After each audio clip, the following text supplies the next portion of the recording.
Alright, well, greetings, Founding Lifetime members. It is Sunday, November 6th, 2011, and this is your weekly video.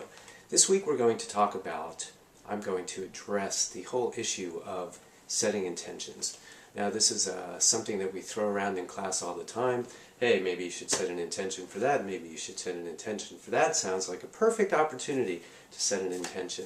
But we don't often have the opportunity to go in depth into what that process really means. And ultimately, it's about getting ourselves to the point that we will be when we are experiencing that which we're wanting to manifest or have show up in our life.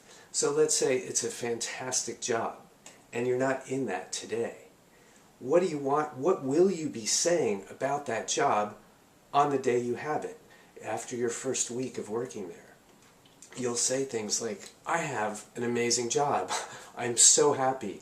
I wake up every day excited to go in. I'm really enjoying the people that I'm working with. And it's fun. And I'm making the kind of money that I want to make. And I always intended. See, that's what you'll be saying when it's happening. And that's the trick to setting an intention. It's embodying all of that in the here and now, in the absence of the reality that it isn't really here yet. And that's because the law of attraction is always on. In the present moment, we are always getting more and more and more and more of what we think about and what we feel about and what we talk about, right? So a lot of us kind of get stuck because we're so far away from that experience of what we're desiring, what our goal is, our dream, our aspiration, our hope, our wish, our prayer. Now you guys know that I like to take any and all of those words and just transmute them and transform them into intention. I have an intention for my job. I have an intention for my life. I have an intention for my trip to spend time with the family. I have an intention for my next relationship, etc., etc., etc. So it's a matter of what do we need to do to get ourselves into that space here and now today. Some days we can get there, some days we can't. And it's also important when we talk about the intention setting process to take a moment to consider where on the continuum are you? Is this day one?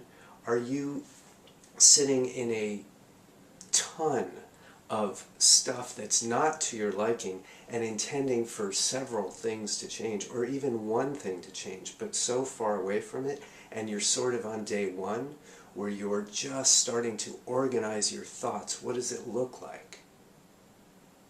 What does it feel like? And what are the ripple effects of my having this? Are you in the very beginning where that alone takes a lot of effort, or have you kind of done that already? Are you familiar with and giving attention to how it's going to look, how it's going to feel, even though it doesn't yet exist in the here and now today? Is that becoming more and more comfortable, in which case you're further down on the continuum?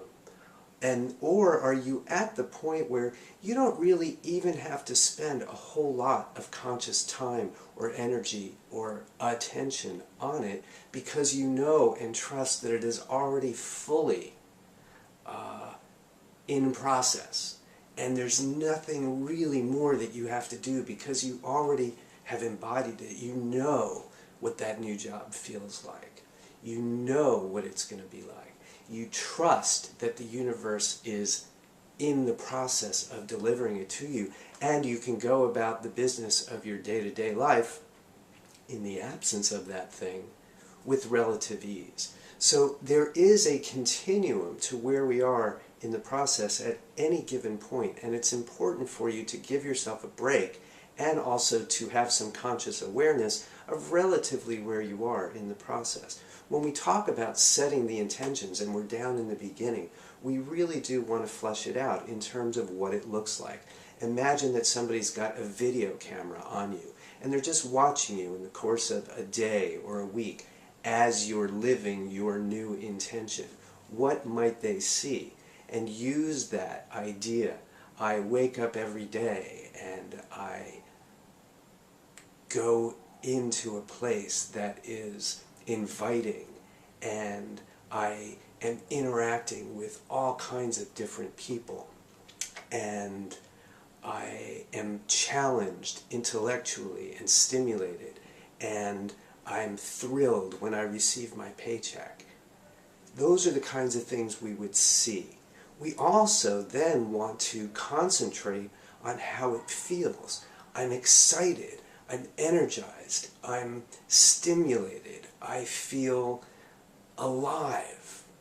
And in the course, when we're further down the continuum, those things are all going to be together. But when we're in the beginning, we want to really kind of separate out what it looks like from how it feels, sort of as an exercise, and sort of to give us the opportunity to really cultivate that which we want it to be, because it can be anything. So if we're down in the beginning of the process, that's what it's going to look like. And a lot of you have heard me use the analogy or the metaphor of the on-ramp to the freeway. This is where we're giving energetic traction to where it is we're going, and we're going to spend some time in it. We're going to edit it and massage it and take things out and add things to it until it becomes something that feels really clean and tight and shiny and clear. Then we're starting to embody it more, and we're using this on-ramp, and we've gained speed, and now we're kind of on the freeway, and we're starting to go sort of on automatic pilot, if you will, cruise control. So that's when we've reached the point where we know what the intention is. We can feel it. We can state it easily in our thoughts, and even if we choose to talk with other people about it. And now we're no longer just putting it together and finding our way to the on-ramp, but we have gained speed. We are on cruise control. And then we move further and further to it, and now we're not even having to think about it anymore. Because, like I say, we're at the further end of that continuum where, even though it has not yet manifested, we're in full, total trust and faith that it is on its way and it will come in divine timing. Now, along the way here, we want to let go of how it's going to happen, and of course, when. That's the divine timing I just alluded to. Spiritual beings having a human experience, there is no calendar on that level. We're never going to get it done, and so where are we in this given moment in our process? It's not the destination, it's the journey. All those ideas come into play here. So we want to be clear about that. We want to be clear about letting go of how and when. And then, of course, another part of this process, which we can address in another video, is beliefs that we have that come up that fly in the face of the desire that we have. Different subject. Connected, but different.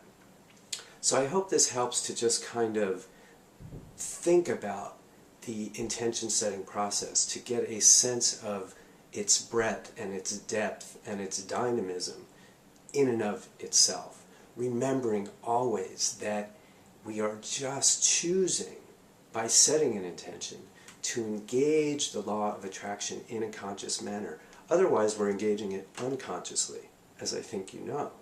So this is about shifting into a conscious engagement of the law of attraction, knowing that in this moment, here and now, we are getting more and more and more of what we think about and how we feel. And so organizing our thoughts and feelings in the beginning of the process is what we want to be able to do, and then recognizing where are we on this continuum.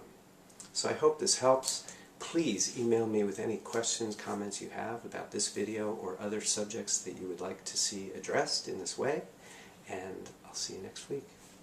Peace.